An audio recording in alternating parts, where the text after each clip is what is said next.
Salut à tous et bienvenue sur la chaîne Histoire des Arts Martiaux. Alors aujourd'hui, comme d'habitude, on va repartir pour un petit tour et on va aller du côté de la ville de Hyères pour rencontrer Michel Abran, qui est professeur de judo au Dojo des Îles d'Or à Hyères. Et on va parler avec lui en particulier d'un événement assez important qu'il organise chaque année. C'est la Nuit des Arts Martiaux de Hyères, qui est devenue récemment les Journées du Judo. Donc c'est un événement très intéressant, on va pouvoir en parler. On va parler évidemment avec Michel Abran de son parcours, de sa vie de judoka et de professeur de judo. Donc voilà, je vous laisse avec le petit tour.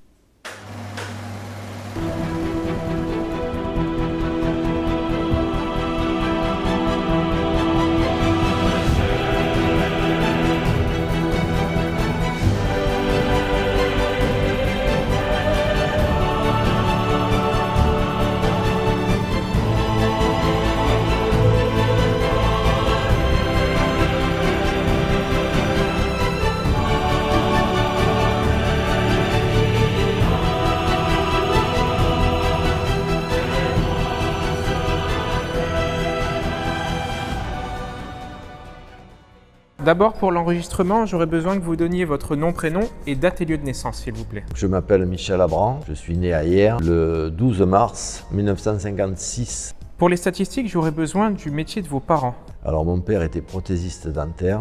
Votre père, donc, c'était René Abran. Oui. Si vous voulez bien, j'aimerais qu'on en parle avant de parler de votre propre parcours. Est-ce qu'il était judoka ? Non. Et il a été, par contre, président du club de judo de Hyères pendant de nombreuses années, c'est ça ? Ben oui, c'est lui qui l'a créé. En quelle année il l'a créé ? En 1977. Ça a porté le même nom, c'est le Dojo des Îles d'Or ? Ça a porté le même nom, oui, bien sûr. D'après ce qu'on a dit en venant, il n'était pas situé ici avant. Il était situé place Vicomtesse de Noailles. Place Comtesse de Noailles. Vicomtesse. J'ai cru comprendre aussi, tant qu'on parle de votre famille, que votre frère est judoka. Oui. Et il avait lui aussi un club ? À Carqueiranne. Il l'a toujours ? Non, il a lâché un peu avant le Covid, puis il a dû professer 25 ans. 25 ans, donc de 1995 à 2020 à peu près. Ouais. Quel est le grade de votre frère ? Il est ceinture noire, 3e dan. D'ailleurs, on n'a pas dit son prénom. Pascal. Ah ben, on va rentrer dans le vif du sujet, on va parler de vous un peu. Comment est-ce que vous avez entendu parler du judo pour la première fois ? Alors c'est très simple, moi je jouais au foot quand j'étais jeune, au HFC à Hyères. Il n'y avait pas de judo à cette époque-là. Et mon père n'a pas voulu que mon frère fasse du foot, donc il y a un club de judo qui s'est monté sur Hyères et il a inscrit au club de judo. Un soir, je suis allé voir mon frère et le prof, qui était à l'époque Serge Bernard, m'a proposé de faire un essai et voilà. C'était en quelle année ? J'avais 11 ans. Donc c'était en 1967, quelque chose comme ça ? Ouais, Okay. C'est ça, ouais. Donc c'était Serge Bernard qui enseignait ici à Hyères, c'était la structure qui faisait partie de l'OSH ? C'est ça, c'était au casino, l'ancien casino qui a été vendu après. Donc vos débuts se sont déroulés sous la direction de Serge Bernard. Est-ce qu'il avait des assistants ou des gens qui l'aidaient à enseigner au club ? Non, il faisait lui-même cours, oui. Et comment c'était les entraînements dans ces années-là ? Alors dans ces années-là, on n'avait pas les mêmes tapis, c'était des tapis qui étaient très durs, c'était de la paille de riz, il n'y avait pas de protection, c'était des canisses au mur. Et en ce qui concerne l'entraînement en lui-même, la technique ou le déroulé de l'entraînement, est-ce que c'est différent de ce qu'on fait maintenant ? Oui, il y a une évolution. J'aimerais que vous me résumiez en quelques mots vos premières années de judoka, c'est-à-dire du moment où vous avez commencé jusqu'à l'obtention de votre ceinture noire. Est-ce que vous avez fait des stages qui vous ont marqué, des compétitions ? Je suis passé ceinture noire à 16 ans et un jour. Entre-temps, le début, c'était des petites compétitions amicales entre interclubs. Souvent, c'était soit les 4 clubs de Serge Bernard, soit venait se greffer Monsieur Azema, donc c'était le judo club toulonnais. Et puis après, j'ai commencé les compétitions officielles en cadet. Jean Azema, il profitait de cette émulation qui était créée par l'OSH pour amener ces jeunes et faire un peu de... Non, je pense que c'était un échange, mais c'était pas régulier, hein. Donc à l'époque il n'y avait pas beaucoup de compétitions seniors, c'était plus des échanges que des compétitions. Et donc après moi je suis pas resté chez Monsieur Bernard, j'ai basculé au judo club au Bagné, chez Monsieur Mazy. Louis Mazy, c'est ça ? Louis Mazy, oui. Alors en quelle année ou à quel âge ? J'étais junior, je dois avoir 18-19 ans. Ça fait 74 à peu près, en 1974. Voilà, c'est ça. Et pour quelle raison ? Est-ce que c'était pour une raison technique ? C'était parce que je pensais que pour évoluer un peu plus, il fallait être dans une structure plus importante. C'était un gros club, le judo club au Bagné à cette époque-là ? Ouais. Il y avait beaucoup d'internationaux et donc j'ai réappris le judo au judo club au Bagné. D'accord. Il enseignait très différemment de Serge Bernard ?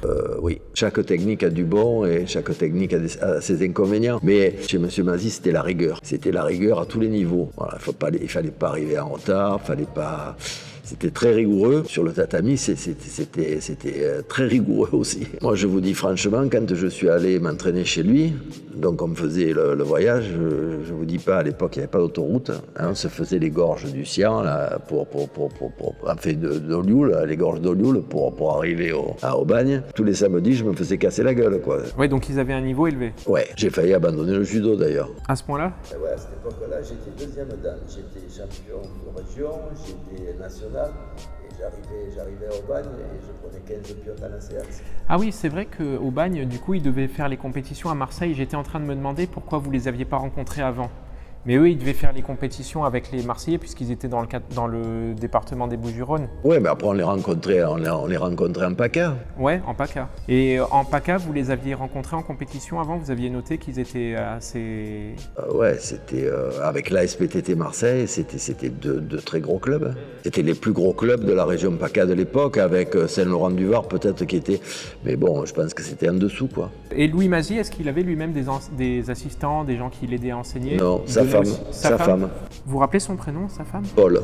J'ai besoin de savoir les dates de vos grades. Alors, vous m'avez dit avoir eu la ceinture noire à 16 ans et un jour. Ouais. Maintenant, vous avez quel grade? 5e. 5e dan. Ouais. Que vous avez eu en quelle année? Ouais, ça doit faire 25 ans que je suis... Donc depuis plutôt les années 90. Ouais. Alors, votre père, donc René Abran, a créé le club en 1977, Oui. le dojo des Îles d'Or. Et il a créé ce club, si j'ai bien compris, puisque lui-même n'était pas judoka, il a créé ce club pour que vous puissiez enseigner dans une structure, c'est ça? C'est ça. J'ai passé mon diplôme de professeur. Et quand j'ai eu mon diplôme, mon père m'a dit ça serait peut-être pas mal de professer. J'ai fait une formation à Nîmes, l'école des cadres de Nîmes. C'est-à-dire que quand on avait la ceinture noire, on pouvait postuler pour y aller? Ben, c'était sur dossier. Il y avait 2 structures qui pouvaient héberger des judokas pour passer le diplôme. C'était l'INSEP et l'école des cadres de Nîmes. D'accord. Et le diplôme qu'on obtenait, c'était le diplôme de professeur de judo et discipline assimilée?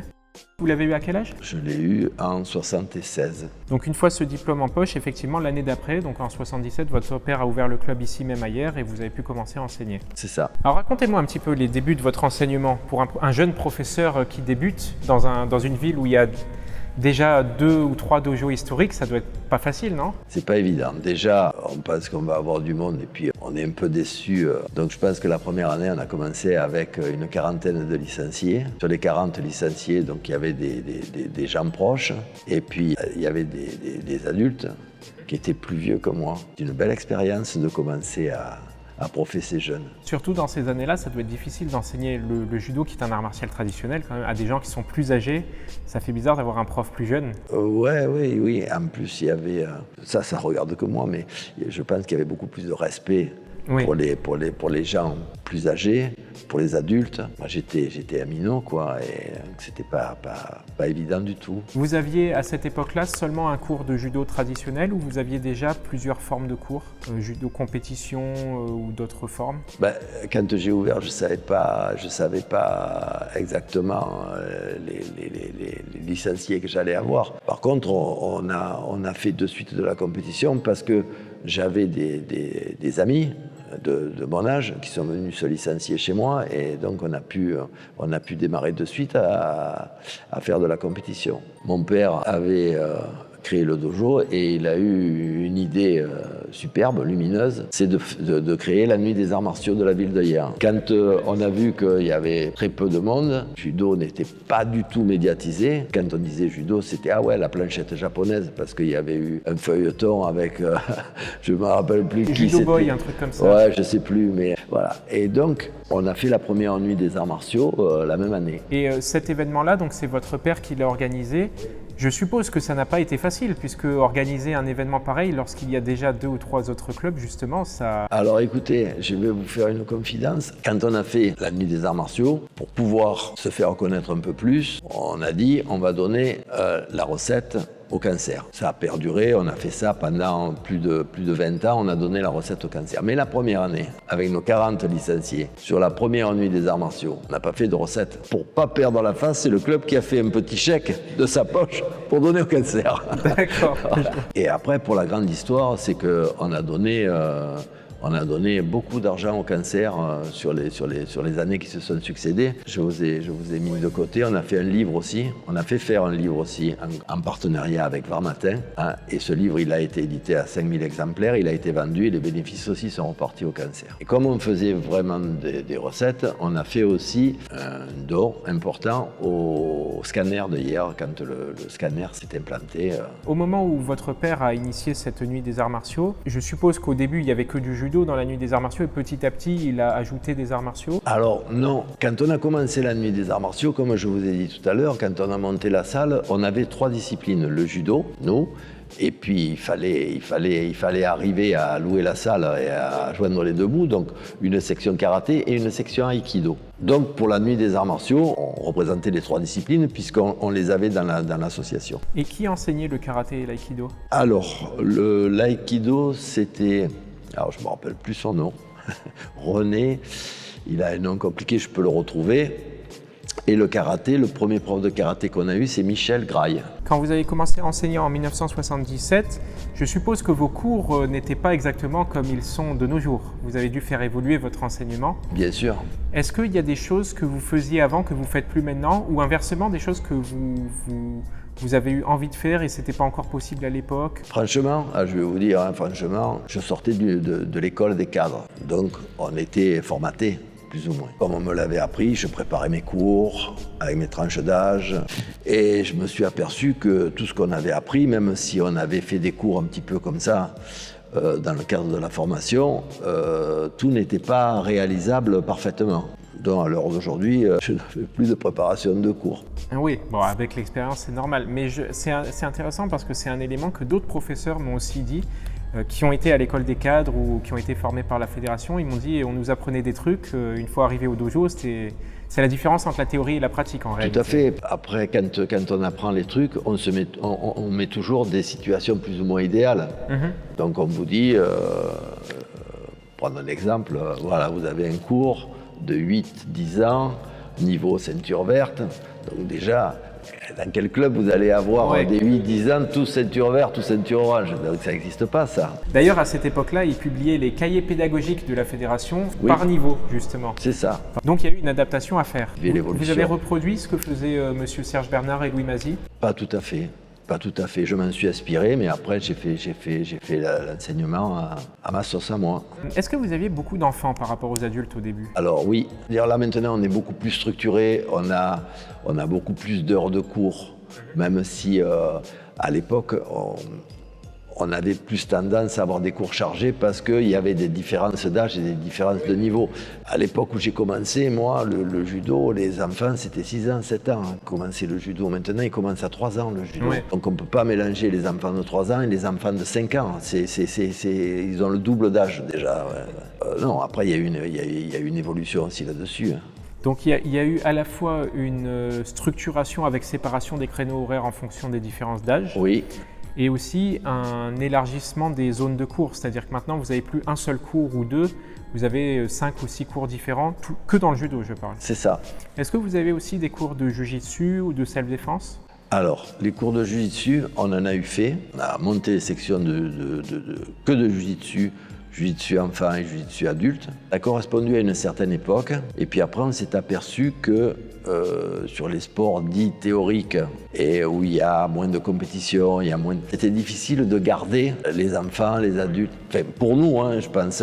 Donc moi, quand j'étais jeune, j'ai pas connu ça. De temps en temps, il y avait chez Mazy non, mais chez Serge Bernard, de temps en temps, il nous faisait découvrir une technique ou deux de jiu-jitsu comme ça au travers du cours. Ce qui était sympa d'ailleurs. Mais nous, on a essayé de différencier, de faire jiu-jitsu et judo. Même si on dit que c'est lié. Et ces sections, au fil du temps, on avait moins d'enfants. Après, on avait des enfants, mais il y avait une différence d'âge. Donc, on a arrêté. Vous l'avez tenue pendant de nombreuses années, cette section? Oui. Pendant plus de 10 ans? Ah oui. Donc oui, c'est vrai que le jiu-jitsu, c'est quand même une pratique qui est très différente du judo. Parce que le judo est très tourné vers la compétition. Le jiu-jitsu, pas tant que ça, en réalité. Ouais. Et puis, ce qu'il y a aussi, c'est que quand moi, j'ai commencé à faire du jiu-jitsu, donc on était encore là-haut à la place de Noailles, il n'y avait pas tous ces sports actuels. MMA, Krav Maga. Donc, il y avait une petite demande, et voilà. Mais là, maintenant, les méthodes de défense, il y en a. C'est vrai. Hein. Oui, donc il y avait à la fois un élément propice qui était le fait que vous étiez déjà judoka, donc pour enseigner du jiu-jitsu, c'est quand même pas mal. Ouais. Et puis il n'y avait pas la surconcurrence qu'il y a effectivement de nos jours avec de nombreuses méthodes de self-défense. Mais quand même, bon, c'est pas une grande ville hier, c'est une petite ville. Pour une petite ville, ça fait quand même de nombreux clubs de judo, de jiu-jitsu. Puis il y avait aussi, ça a été l'époque de développement des sports, les années 70-80. Donc il y a dû commencer à avoir, en plus du football, du rugby, du basket, tout un tas de choses. Ouais, mais arts martiaux propres, on n'avait pas le taekwondo, on n'avait pas tous ces... Donc après, vous vouliez faire des arts martiaux, puis il y a eu aussi le phénomène Bruce Lee. Oui. Donc on a eu du monde au karaté, mais il y a eu du monde aussi au judo. Il y a eu un vrai engouement pour les arts martiaux. Ça c'est intéressant parce que c'est un élément dont les professeurs de karaté m'avaient parlé quand j'avais fait mes recherches sur le karaté. Ah ouais. À cette époque-là, donc c'est le milieu des années 70 à peu près. Au milieu des années 70 et fin des années 70, il y a eu un vrai engouement pour les arts martiaux. À cette époque-là, vous aviez donc déjà une section de karaté que vous vouliez au club et il y avait aussi l'aïkido.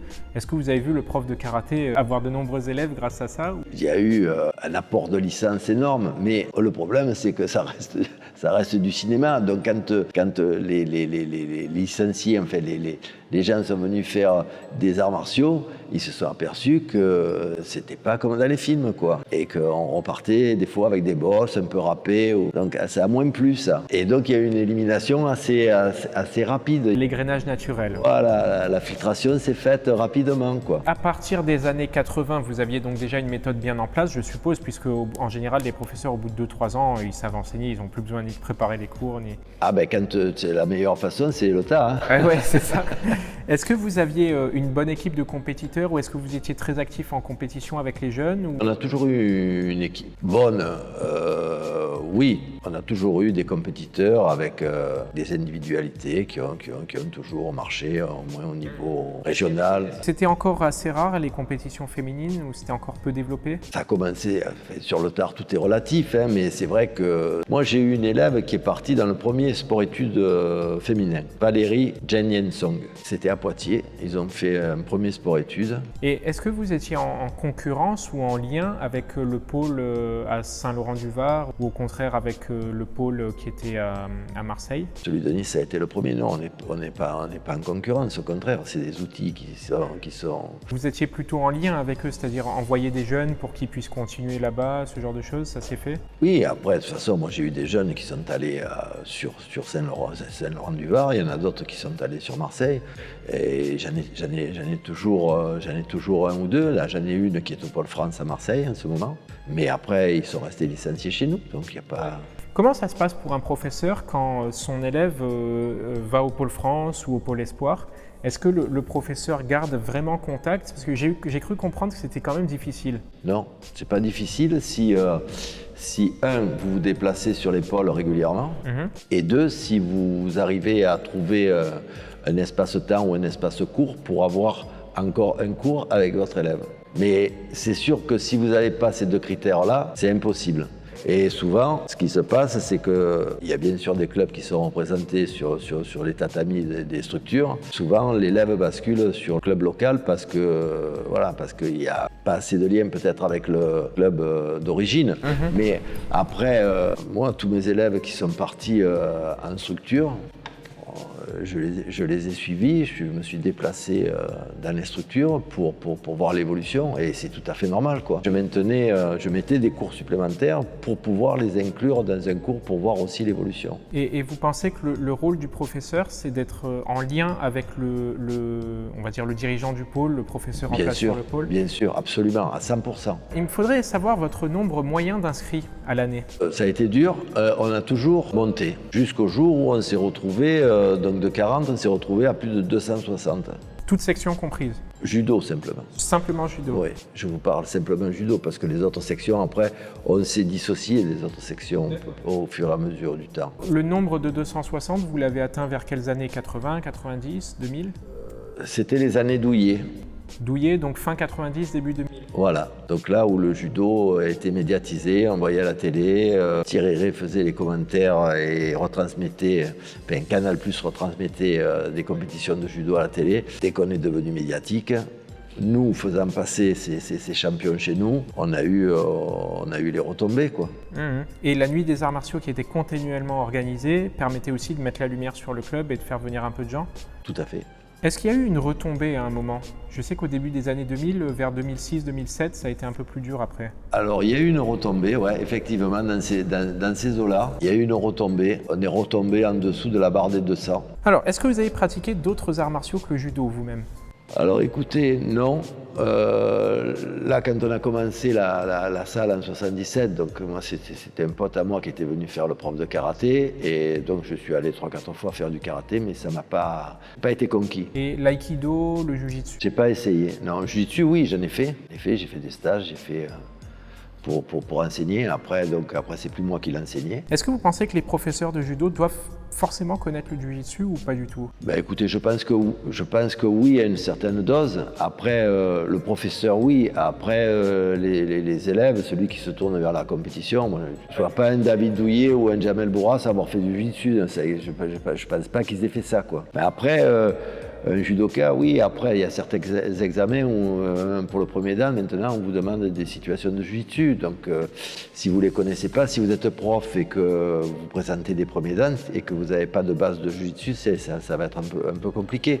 Donc, on est obligé, oui. C'est intéressant d'ailleurs parce que le jujitsu est historiquement lié au judo, mais il y a très peu de profs de judo qui enseignent encore des techniques de jujitsu. Alors, dans les années où vous avez commencé, ils faisaient tous un peu comme Serge Bernard, c'est-à-dire de temps en temps, ils montraient une technique ou une défense. Mais il y a très très peu de profs qui pratiquent encore le jujitsu. C'est pratiquement complètement terminé. Alors que nous, on l'a pratiqué, je vous dis, pendant des années, mais spécifiquement le jujitsu. On apprenait les bases de judo, mais on travaillait que sur le programme jujitsu. Est-ce que vous pensez que c'est un sport de self-défense, le judo? Ou qu'il faut vraiment faire du jiu-jitsu spécifiquement, ou rien qu'avec le judo, ça peut suffire? Alors moi, je vais vous dire un truc, tout reste un sport, tout reste une question de pratique. Pour se défendre avec les arts martiaux... Ça vous semble irréaliste?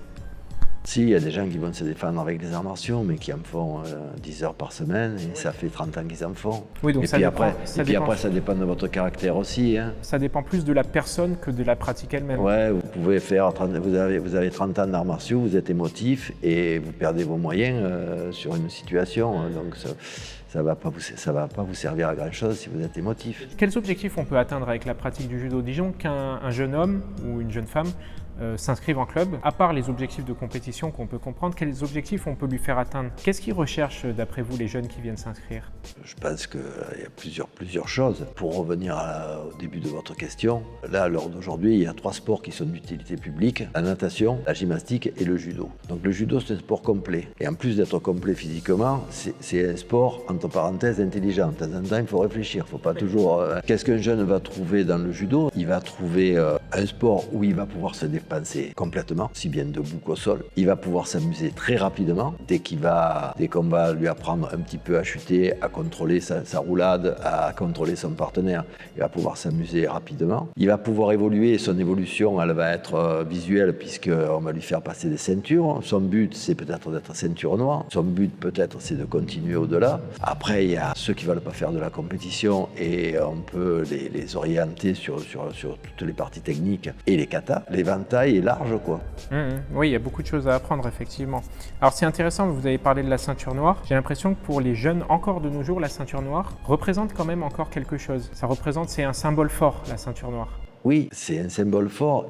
Bon, après, peut-être que maintenant, c'est différent. Je vais parler pour moi, mais quand on est jeune, déjà, le judo, le karaté, le machin, ça fait partie presque d'un rêve, quoi. C'est le gars qui sait se défendre. Alors, ceinture noire, c'est l'aboutissement quand on le voit de l'extérieur. Quand on est à l'intérieur, c'est pas du tout un aboutissement. C'est juste une étape. Même les petits d'aujourd'hui, 6-7 ans, il est ceinture noire. Donc, on voit que le petit, c'est le même effet. Est-ce que vous avez noté de grosses différences entre les judokas d'un club et les judokas d'un autre club, par exemple, ou entre les judokas du Nord et les judokas du Sud? Je sais que ça se voit beaucoup en compétition. Certains, ils ont un style de judo un peu particulier. Oui, mais pas... Bon, moi, je peux parler de ma propre expérience, hein, donc je cite encore Monsieur Mazy, mais quand on voit les élèves de Mazy, comme il avait une toute petite salle et que lui, c'était des cours permanents, donc ça attaquait à 2h de l'après-midi, vous pouviez finir à 8h du soir, et que pendant ce temps-là, vous pouviez faire 6 heures de sol. Quand on voyait des ceintures orange qui avaient le niveau de ceinture noire et qui travaillaient au sol, on disait c'est des élèves à Mazy. Ça, c'est intéressant. En fonction aussi de la structure en elle-même, de la salle, des horaires, etc., on pouvait avoir des gens qui se spécialisaient un peu plus dans le sol. Et oui, parce que quand c'était nombreux, c'était une petite salle, c'était dangereux. Donc au sol, c'était plus dangereux. Ah, donc ils étaient spécialistes en Ewaza. Ouais, mais bon, après debout, ça tournait fort, hein, puisqu'il avait plusieurs internationaux. On pousse vers la compétition depuis quelques années. Tout est fait pour que les judokas fassent de la compétition. C'est un immense sujet, mais à l'heure d'aujourd'hui, qu'est-ce qui fait qu'on va s'intéresser au judo? Nos champions, on est d'accord là-dessus. C'est la vitrine, c'est notre vitrine. Pourquoi le judo, qui est un sport qui n'est pas si vieux que ça, est la 4e fédération en France? Vous êtes posé la question? Alors qu'on a l'escrime, on a eu des champions d'exception. Donc les Français sont cocorico. Qu'est-ce qui se passe? Depuis que le judo, depuis 72 que le judo était sport olympique, on claque des médailles et on claque des champions olympiques. D'autre part, on a une image plus ou moins propre, le judo. Malgré ce qui se passe, on a quand même des règles qui sont appliquées. Quand on vient au judo, on est obligé de mettre un judogi. On est tous habillés de la même façon. Il n'y a pas de discrimination puisqu'on est tous en blanc. Oui, en plus, il y a eu le code moral de Bernard Midan. Aussi, je veux dire. Et après, les profs, on est resté quand même dans le moule, quoi. Les petits saluts, c'est pas la foire sur le tatami, etc., etc. Moi, je parle pour moi ici sur Hyères, mais je pense que c'est pareil partout. Il y a beaucoup de pédiatres qui disent, il y a beaucoup d'enfants qui sont turbulents, il y a beaucoup de pédiatres qui disent aux parents, faites-leur faire du judo. Et ça nous a apporté du monde. Oui, il faut continuer à faire de la compétition, mais pas que. C'est aux profs à dissocier. Donc vous pensez que c'est plutôt la responsabilité du prof et non pas de la fédération de veiller à ce qu'il y ait un... La fédération, à mon avis, ils ont 2 buts. Faire des licences et avoir des champions. Pour avoir des subventions. Ça regarde que moi, mais bon, je ne dois pas être loin de la vérité. Les champions, ils nous ont servi. Faites venir un champion. Les enfants, ils rêvent quand ils voyaient les champions. Le malheur, c'est qu'on en a de moins en moins, là. Maintenant, il y a des femmes qui sont championnes, beaucoup. Les équipes féminines sont très fortes. Oui, heureusement. Conserver cet aspect compétition, c'est important. Oui. Ça va faire rêver les gens, ça va apporter du monde au judo. Mais même pour nous, au niveau du club. Moi, j'ai une petite qui est 2 fois championne du monde par équipe en cadette. Là. Donc on a un peu communiqué sur les journaux, les réseaux sociaux. Les enfants, ça parle, et je suis sûr qu'il y en a quelques-uns qui sont venus au judo. Les faire venir par rapport aux champions, c'est un truc. Après, le plus dur, c'est de les garder. Comprenez ce que je veux dire? C'est vrai. C'est-à-dire que si vous n'êtes pas bon ou si vous ne faites pas ce qu'il faut pour les intéresser, pour continuer à les faire progresser, ben, vous les perdez. Les faire venir, c'est un truc. Les garder, c'est beaucoup plus difficile. Est-ce que vous avez eu un rôle particulier dans l'organisation du judo sur la Côte d'Azur, dans le Var, un rôle de président de club, Non, moi, j'ai pas été président de club, j'étais professeur. À un moment donné, j'avais un autre club sur Toulon, et puis après, j'ai arrêté. Je me suis investi avec mes élèves, je me suis investi dans la promotion du judo. On continue toujours, puisqu'on ne fait plus la nuit des arts martiaux, mais je fais les journées. Vous n'avez jamais eu de poste de responsable d'une commission quelconque au niveau du Var, du département? Responsable, non, mais je fais partie de la commission des grades. Vous êtes arbitre aussi? Je l'ai été. Arbitre au niveau départemental? Régional. Mais après, on ne peut pas tout faire, quoi. On ne peut pas accompagner les élèves en compétition, avoir des compétiteurs, être au grade, parce que là, à l'heure d'aujourd'hui, moi, quand j'ai commencé, il y avait,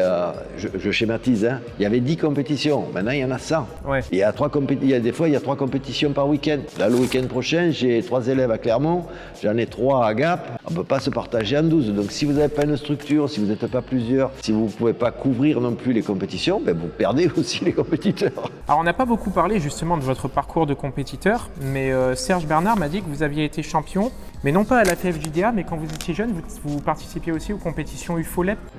Non, les compétitions UFOLEP, je les ai faites, mais non, en UNSS. J'ai fait 2 fois 3e au championnat de France. Dans quelle catégorie d'âge? Junior. Et après, j'ai fait 3e au championnat de France. Par équipe avec Aubagne, on a fait 3e. On était champion de France en titre et l'année d'après, on fait 3e. Est-ce que vous avez eu d'autres titres à part ça? Après, j'ai eu des titres régionaux, interrégionaux. On a parlé de la nuit Nuit des Arts Martiaux qu'avait organisé votre père, que vous avez repris. Ça continue sous une autre forme depuis l'année dernière, d'après ce que vous m'avez dit? Depuis 4 ans. C'est la 4e édition. Donc on est passé de la nuit au jour, aux journées du judo. Donc là, il n'y a plus que du judo. Je suis revenu aux sources. Pour quelle raison? C'est très simple. Quand vous faites pendant 42 années consécutives la Nuit des Arts Martiaux, 1, il faut se renouveler, ce qui n'est pas évident. 2, garder l'intérêt aux gens, ce qui est encore pas évident. Pourquoi 42 et pas 43? Parce qu'à 42, je me suis dit, il ne faut pas faire la salle de trop. Et donc je me suis dit, si je fais la 43e et qu'elle est médiocre, ils vont retenir que ça. Donc je me suis arrêté sur 42. Est-ce qu'il y a eu une période de césure entre cette 42e et la nouvelle organisation avec cette journée du judo? Et il y a eu le Covid où on n'a pas fait... Et donc là, vous invitez, j'ai vu pour la Nuit des Arts Martiaux, vous invitiez déjà, il y a les photos tout autour de vous, des judokas au gradé, David Douillet. Douillet, en tous les cas, je vois sa photo là. Bon, j'ai vu aussi, je crois, traîner une photo de Jean-Paul Coche. Ils sont tous venus. Voilà. Il y en a très peu qui ne sont pas venus. Teddy Riner devait venir. Et en général, dans ces Nuits des Arts Martiaux, vous aviez quel genre d'arts martiaux? Donc karaté, judo, aikido, ça c'est sûr. Ah ouais, non, après j'ai débordé après. Capoeira, j'ai vu quelques Ouais. photos. Après, j'ai débordé, on a fait de la capoeira, on a fait de la casse, on a fait du taekwondo. Il y avait de la danse aussi, d'après ce qu'on m'a dit. Oui, oui. Ça, c'est intéressant, ça. Donc, c'était sportif au sens large aussi. Alors, c'était spectacle. Je pensais que pour mettre en valeur les arts martiaux, il fallait autre chose. Oui. Un peu comme un tableau. Quand vous voulez quelque chose, vous allez mettre du relief, vous allez mettre un cadre, vous allez mettre un fond. Et moi, le fond, c'était la danse. Mais on n'a pas fait que ça. Hein. On a fait venir des orchestres entiers. Hein. Une année, on a fait venir quand même 110 musiciens de la Légion étrangère. Quoi. Là, c'est mon père, il a fait fort. Il avait réussi à avoir l'orchestre de Albert de Monaco, qui sort une fois par an à l'extérieur. Sinon, il reste à l'année chez les Monégasques, qui sont venus en quart avec tout le protocole et tout ça. Et j'en passe, c'est des meilleurs. Hein. On a essayé d'innover. Moi, je sais pas, vous avez vu la photo là-haut, là. Il m'était venu une année une idée, parce que le judo, le karaté, c'est assez traditionnel et il fallait faire du spectacle à un moment donné. Je dis pas de faire n'importe quoi, mais... Et donc, j'avais pensé que faire une épreuve de chute serait pas mal. Donc, j'ai fait un règlement et j'ai fait un record du monde de projection. Ça consiste en quoi exactement? Alors c'est donc un champion. En face, on lui met une rangée de ceintures noires et pendant 5 minutes, les gens avancent sur lui et c'est du nagekomi. Il jette et on comptabilise les chutes. Ok, et il doit faire un maximum de chutes en 5 minutes. Il doit faire un maximum de chutes en 5 minutes. Et qui était le champion qui a fait le record du monde? Le dernier en date, c'est Hugo Legrand. Le premier, c'est Fabien Canu. Quand je lui ai expliqué le truc à Fabien, il m'a dit non, je le fais pas. Au départ, je lui ai dit sur 10 minutes. Non, il m'a dit sur 1 minute. J'ai dit bon alors sur 5 minutes. Ça, on avait fait dans l'argent de tapis. Il le fait sur 5 minutes. Alors, c'est la photo qui est là. Ça, c'est le premier record du monde de chute. Donc, il y a 30 ceintures noires qui sont numérotées de 1 à 30, parce que s'il y en a qui se blessent, il faut les sortir. Il y avait 3 hauts gradés. Donc, M. Houdard, M. Julien qui est mort et M. Van Leer, qui jugeaient si les chutes étaient bonnes. Si la projection était vraiment une projection de judo. Sinon, ils cochaient pas. Il fallait cocher vite. Hein. Et pourquoi les numéros? Parce que je me suis dit qu'à égalité de chute, on pesait tous les combattants et on mettait donc le nombre de chutes, les numéros, les poids. Et on mettait le nombre de poids, que si jamais il y avait eu 160 chutes et que la fois d'après il y avait 160 chutes, on ne pouvait pas donner le record, donc il fallait départager avec le poids. Donc c'était assez pointu ce truc, mais je l'ai.